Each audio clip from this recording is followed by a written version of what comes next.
welcome to Anomie. So, if you're not familiar, this is a visual novel about things breaking down. That's probably the best way to describe it. This has an overall dystopian vibe to it, and hopefully you'll kind of see what it gets at as we go, but just be aware the whole breakdown thing is referring to multiple things as we go.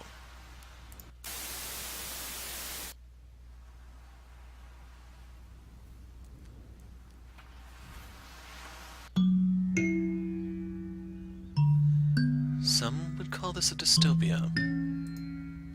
It is, after all, a time in history where our individual wills cannot be respected as they once could.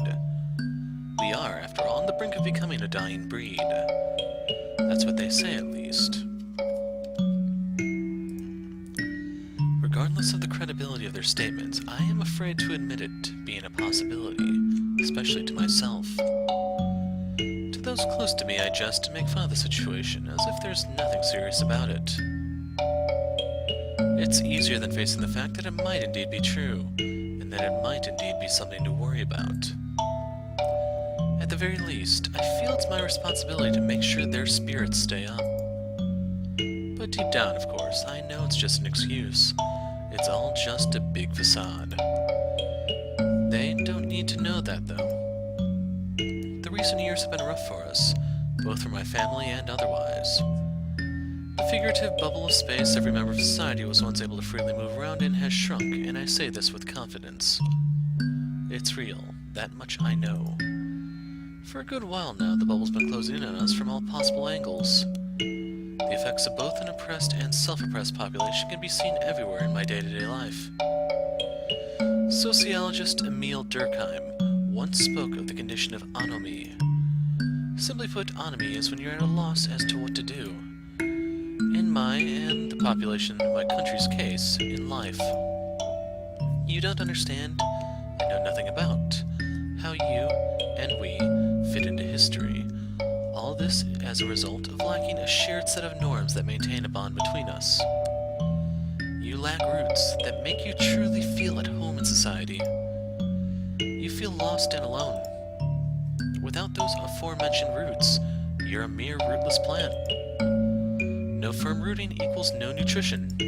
For just a brief moment of clear mind, you desperately seek out the right way of living life, and with your dying roots, for a source of nourishment to tap into. Grasping at straws, some would say. With the existing preconditions, few paths lead to a scenario wherein society is sustained. Thus, finding that sort of nourishment is next to futile. The reason for it is simple. Somewhere along the line, we lost ourselves to a lifestyle that focused solely on oneself. It's an easy way of living life because it grants temporary satisfaction. And as long as you're satisfied in the moment, to hell with the past and future. Right? Needless to say, in isolation, this mindset only develops further. As already stated, as realized by most deep inside, it never ever really was sustainable. We knew it all along, but we did nothing about it. Due to our own stupidity, it seems we have reached an unavoidable chain of events. Chapter 1, Early Onset. I am being ripped out of my ordinary life, and at the same time I'm being put into the system's hands. I understand why it's necessary. Actually, I've understood the reasons all along. It's hard not to notice how everything gradually crumbles around you. Not only that, on some level I'm even relieved by this drastic change. They have a plan for making this right, because so far it has all been so wrong. Every fiber of my body can attest to that. Together with relief, I also feel anxiety. There's an excruciating hole in my chest. Supposedly, I won't ever see them again. My mother, my father, and my little sister. I will soon be getting on a bus together with the rest of the young, healthy people of my neighborhood. We will be leaving for a settlement. A settlement where futures are made, supposedly. Where free wills are neglected, presumably. Where the human race will get a chance to recover, hopefully. It's all a last resort experiment. a necessary one. Because we wouldn't change voluntarily. We may be fragile and uncooperative at first, but humans are surprisingly adaptive. I can already feel myself surrendering to this feeling of resignation. I can't tell if it'll do me any good, or if I'm throwing away the little individuality I had. That's my family. They're crying. Their son, her brother, is leaving them. She's sobbing hysterically, holding a smaller version of herself closely. He's holding them both. Their faces reflect loss. They are losing me. I wonder if that tiny figure grasping her arm is old enough that she'll remember her brother when she's older. In this moment, I can't help but wonder, are memories forever? I wonder, will there come a day where they, just for a second, forget about the younger version of him? Don't forget about me. Someday I might return, and then I'd like to come back to the same warm family I've always known. Don't crumble like the rest of them. Stay strong. A warm summer day. It's raining aggressively. Drops are rolling down my cheeks. Indeed, heavy rainfall is thundering around us, as if reflecting our inner feelings. A droplet enters my mouth. It's warmer than one would expect. I turn away from my family, the very same family I've been told I won't likely see ever again. I never really understood apathy, but in this very moment the concept's true meaning is very clear to me. Step after step, I emotionlessly make my way into the line to the bus that will soon take me away. I don't voice my goodbyes out loud, but they're there, and they're directed towards both my family and the world I used to know. Around me, families are breaking up. Around me, only occasional sobs and overwhelming, thundering downfall can be heard. A dull, gray sky befitting this day stretches itself over our heads. In a line we stand, waiting for the system to shape our future. A plan being set in motion. And we are mere puppets to its whim. Without premonition on my part, a girl in front of me falls to the side. My mouth opens, but I'm at a loss. I'm at a loss about everything. She lies flat alongside the ground. Her will to live seemed to simply seeped out of her. A short moment later, someone runs up to her unconscious body. It's undoubtedly her father. He looks desperate as he looks over his daughter's collapsed, soon-to-be carcass. The constantly spreading liquid surfaces created by the downfall have been invaded by a dominating red-colored fluid originating from her head. I watch it unfold in front of me without a word. I'm surrounded by empty expressions. They're cold and emotionless, as if hiding away their vulnerable emotions in the protective shells that are their bodies.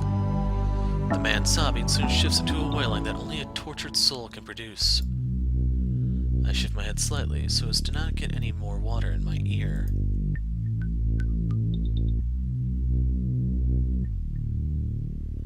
I wonder if I can get the intrusive water out of my ear by rapidly jerking my head.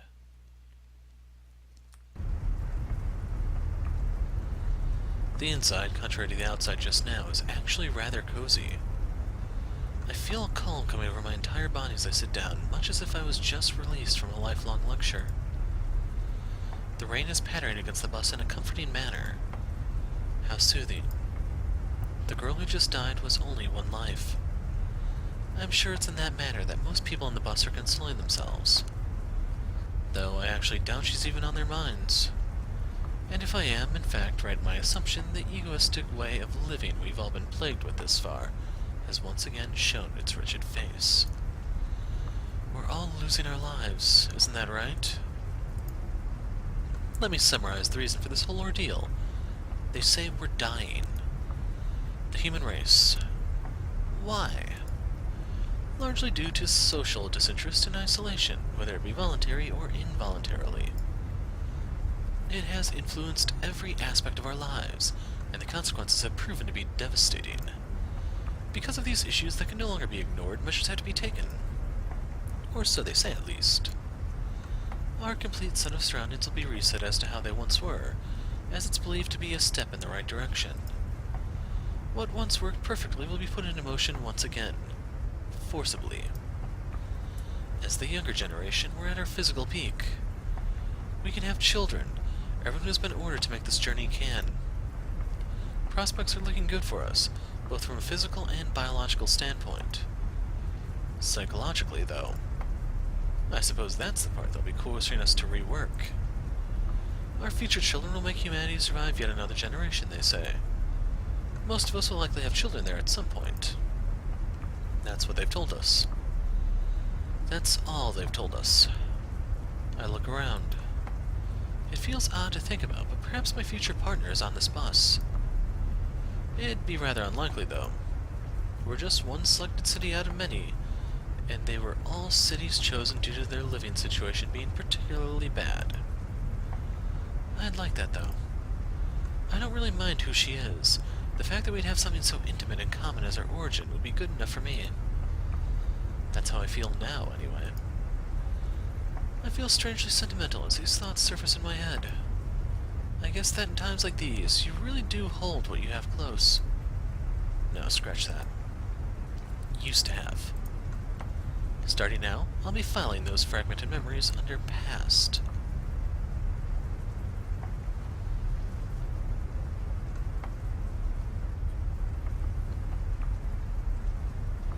The incessant noise from the engine is reverberating throughout the bus.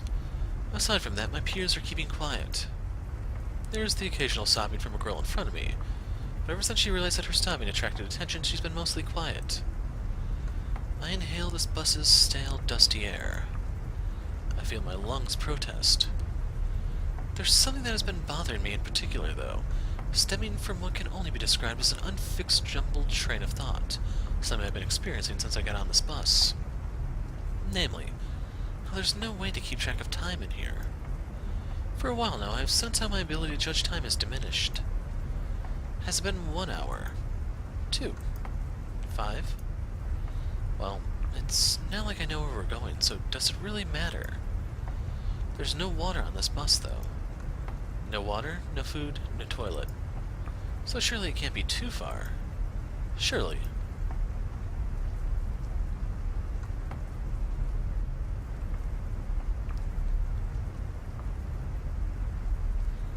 I wake up from having someone poke me in the shoulder. I fell asleep multiple times during the journey, which isn't all that strange as I got next to no sleep last night. I mean, who would, knowing what dire things the following day would bring them? After a long, exhausting cry, I fell asleep for maybe half an hour on the couch with my family. We decided to spend the last time we had together in unity, reminiscing about both good and bad times, and about how all this came to be. Despite frequently nodding off during the bus ride, somehow I don't feel refreshed in the slightest. My internal clock is telling me I've been awake for far too long. I look around. People are getting up to move towards the exit of the bus. It appears we have arrived at our destination. The previously sobbing girl in front of me appears to have managed to stay asleep, despite the commotion caused by everyone moving past her. As I, too, make my way out of the bus, I briefly touch the girl's shoulder as I pass her by. Hey, you awake?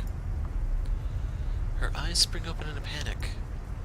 She stares intensely at me until she relaxes a bit, deeming me a non-threat. Yeah. She drowsily says those words, with her gaze aimed at the floor, eyes flickering. I don't recognize her. That much is clear now that I can see her face up close. Our city is small, but not small enough, apparently. Around her eyes are still signs of having cried. A red tint colors her cheeks, and dried-up trails of tears mark her face. She's aware of it and is actively trying her best to cover it up, so I'm not to take notice. Pointless, but if it makes her feel more at ease, who am I to blame her? Without another word from either one of us, she gets up behind me. I guess that did it. I make my way out of the bus, with the girl following me close from behind.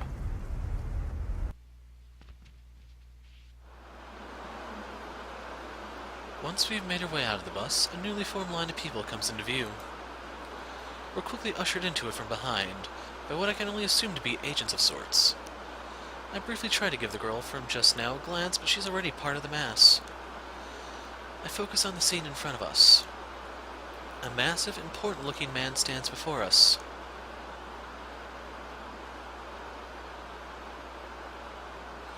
His piercing eyes scout the line of new arrivals.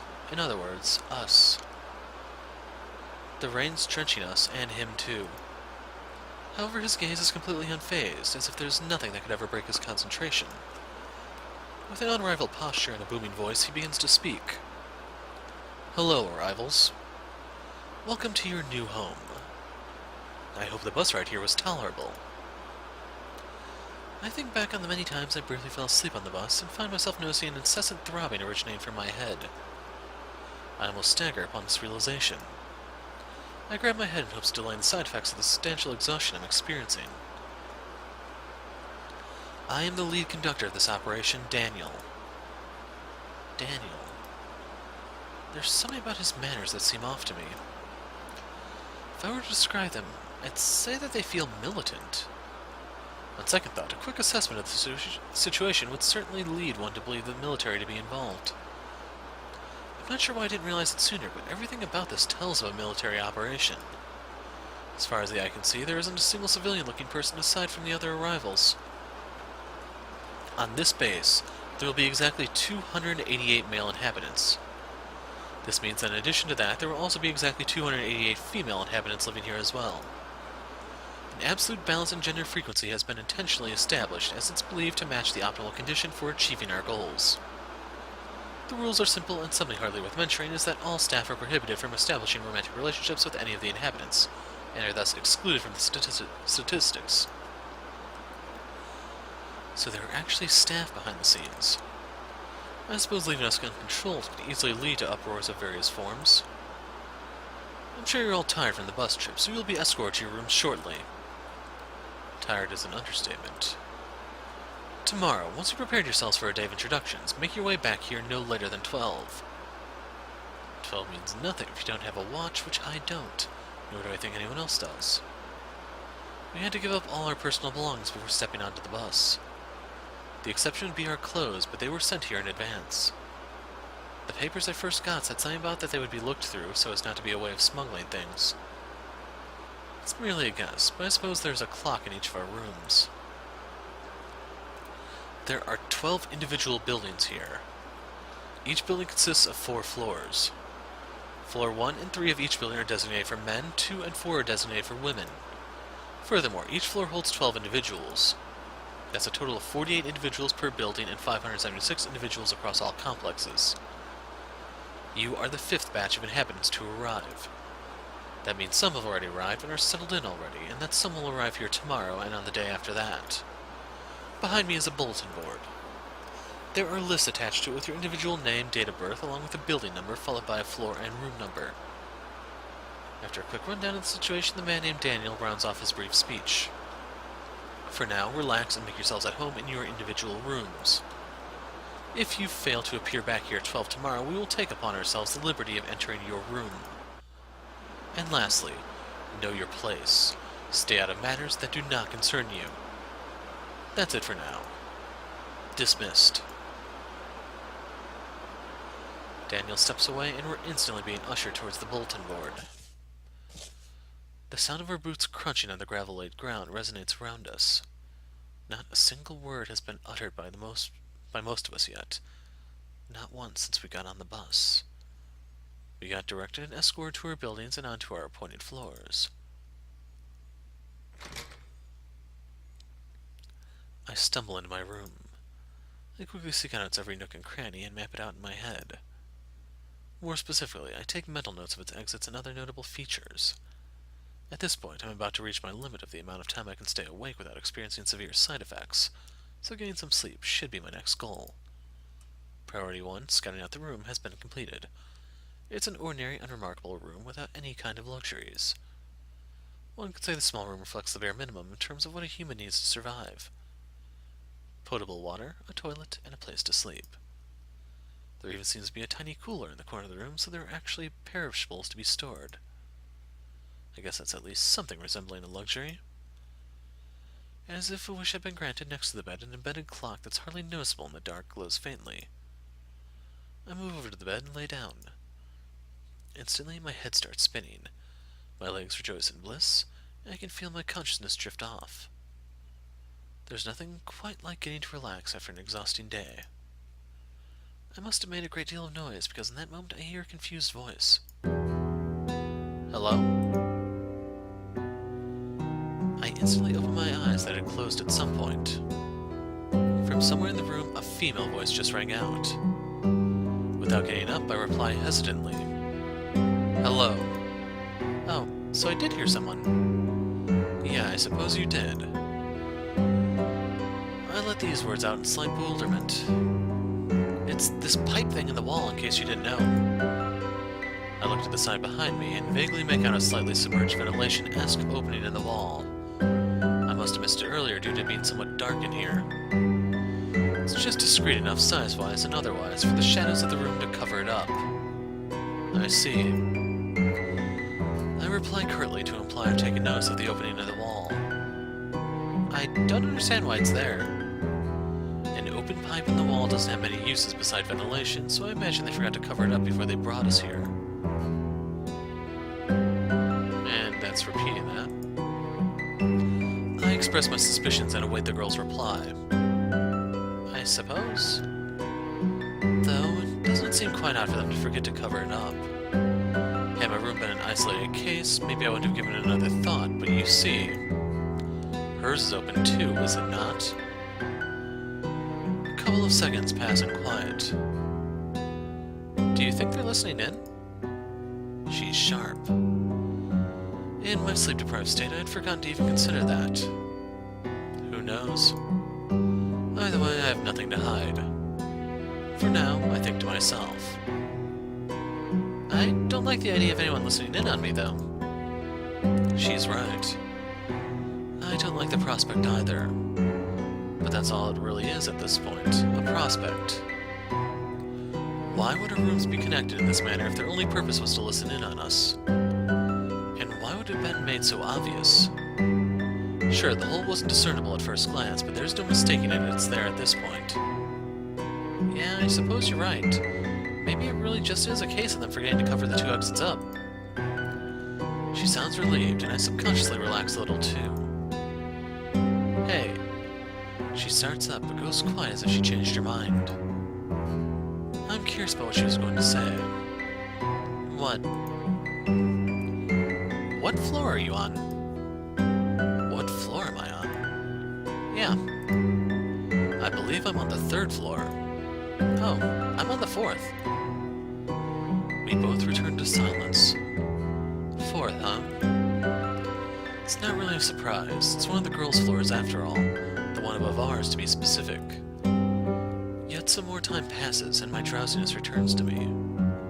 I hear a sniffle. Is she crying? I now understand what she probably at least partly had in mind when she voiced her complaints over the possible monitoring. 2 blunt words exit my mouth. Don't cry. You could hear me? The girl stammers, clearly exasperated by the fact that I noticed as much. That much I can tell solely by her voice. Yeah, sorry. Of course you can cry. I didn't mean it like that. I second-guess myself and damn my clumsy choice of words, but eventually I arrive at the conclusion that I at least recovered decently. What's your name? Quentin. She hesitates as if choosing her words carefully, but finally replies while sounding like she's on the brink of continuing her sobbing. Quentin, I want to go home. The sobs she had been holding back since I pointed them out were now being released yet again, much like waves of sorrow fully engulfing her at last. Her simple way of articulating herself makes me wonder about her age. If I had to guess, I'd say she's definitely younger than I am. I do too. As her gentle, rhythmic, feminine, yet heart-shattering sobs fill my room, my eyelids once again gradually close. Only this time, they stay shut until the next morning.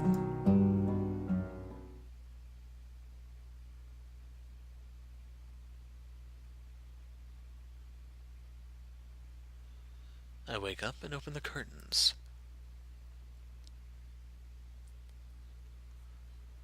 piercing light fills the room, severely assaulting my sensitive eyes. I return to bed. I gently rub my eyes and blink a few times in hopes of getting rid of the worst of what I'm currently experiencing. Furthermore, the smell of sweat in the air is tangible. I'm undeniably the origin of this putrid smell. Seeing as I didn't get to clean myself yesterday, perhaps a shower is in order. I'm reminded we have yet been shown around the facility, so I'm not quite sure where they are located. Something as large as a shower room shouldn't be too hard to find, though, and if we're to assume this establishment is much like a boarding school's corridor, there should be separate ones for each floor. I glance over at one of the very few electrical objects in this room. 9:30. I have plenty of time to get ready for the obligatory meeting. The soft texture of the sheets tells me not to get up just yet, but frankly, I'm not in the mood to linger around. I'm in a strange place that I'm not used to, and my instincts are telling me not to relax just yet. I get up, and as I look behind me, I'm once again reminded by yesterday's conversation with the girl on the wall. Floor 4, huh? Not that going there to shower is a great idea the first thing in the morning. Or ever really, seeing as it's one of the women's floors. I didn't even ask her back in regards to her name, did I? Before I do anything else, I do my daily exercises. Starting off my day with elevated endorphin levels brings incredible upsides to my daily life, and I can't remember being without it at this point. My palms hit the floor. Simultaneously, my muscles prepare themselves for being strained by contracting. The gentle thumping of my heart turns into a rougher pounding.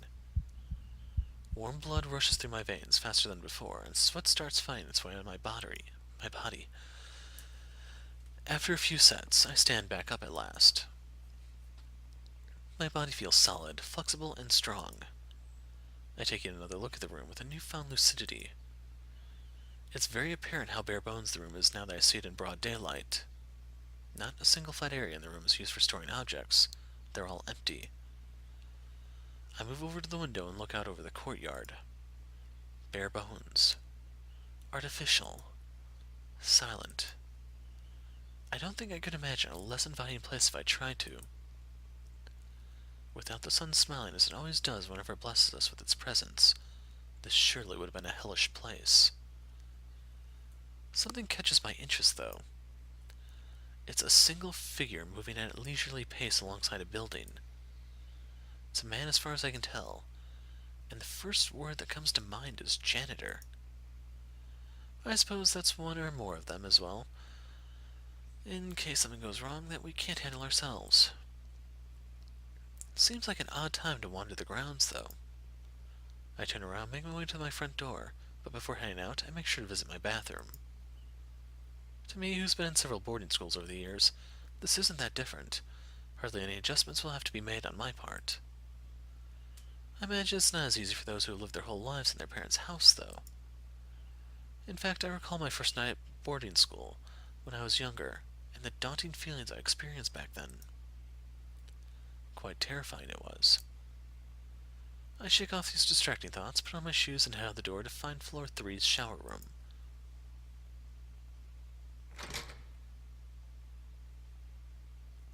I'm now in the corridor of the 3rd floor. To my complete lack of surprise, it's just as bare bones as my room. I start making my way through it. Wall. Door. Wall. Door. Wall. Door. Until the end of the corridor. I reach a door quite a lot larger and more robust than the others. This must be it. I open the door and step in.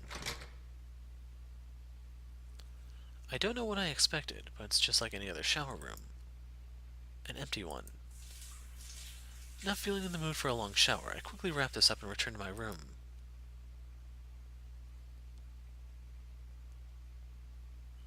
I open my closet. The bag of clothes I prepared weeks ago sits there as it should, placed there by the staff at the camp. I unpack some of the clothes. The ones I plan on wearing today, to be more specific. A shirt, a pair of jeans, underwear, and socks. I get dressed. I pop open the small refrigerator in the corner of my room. A couple of individually wrapped sandwiches are in there, and some fruit, too. I allow myself to have some of it for breakfast.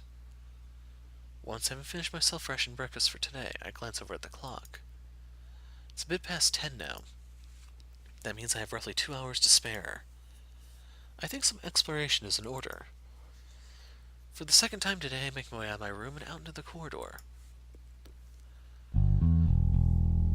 My breath's still kind of ragged from the almost scalding shower I just had. Through my nose, air goes in, air goes out. My previously offensive odor has been replaced by the gentle aroma of soap. My head feels clear and refreshed. I focus my mind on the objective, exploration. I think it's for the best that I happen to get up this early. Having people observe me would make a far more difficult task. This time around, I notice how there are no fire alarms. I suppose those aren't really any dangerous electronics to create fire, so it seems their use has been deemed superfluous. This interior, it reminds me of a hospital. They sure share the same sterility at the very least. Mass-produced. Rushed construction. Plastic flooring. White. Bright, stale, fluorescent light. Silence. Surely this will all change with time, but for now, if you told me I was alone in this place, there would be nothing to indicate otherwise. I walk in the opposite direction of the shower room this time. The staircase interests me. Are there really no kinds of locks or means of surveillance here? As far as I can see, nothing here stands out. It's all barren. No cameras. No electronic lock pads. No ventilation. No radiators. No nothing. What's stopping me from going up these stairs onto the 4th floor? I suppose there's really only one way to find out, isn't there? I sigh, cursing how my curiosity always gets the best of me. Unsure if this is a good idea, but ready to accept the consequences, I silently walk through a simple glass door into the separate stairwell.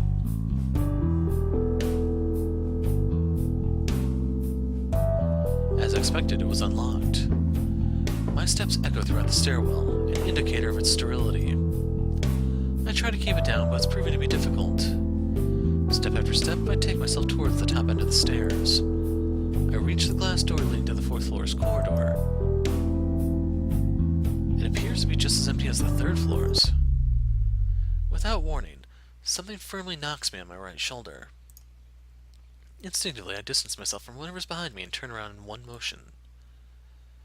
The eeriness of something or someone unexpectedly being right behind me sends unpleasant shivers down my spine. You're not supposed to be here.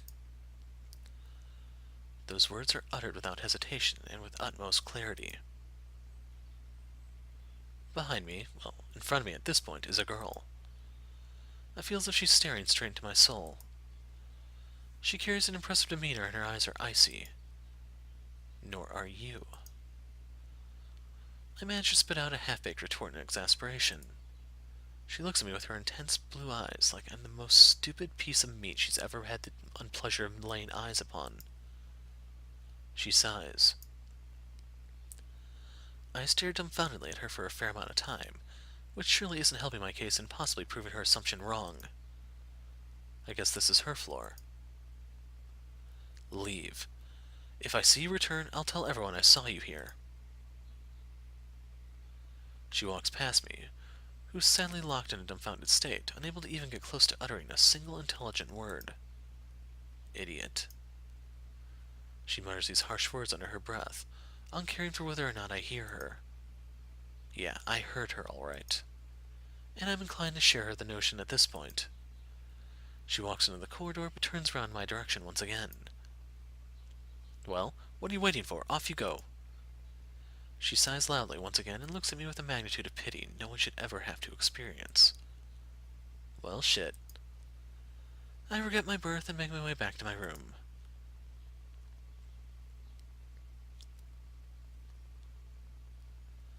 How she managed to sneak up on me, I'll probably never know. Now that I think about it, she was coming in from behind me, presumably from a floor that wasn't hers. So in reality, isn't there a possibility that she was actually doing the same thing I was? In fact, she never explicitly said that floor was hers either. For the remaining hour and a half until the decided time for the group meeting, I lounge around my room pondering about these things.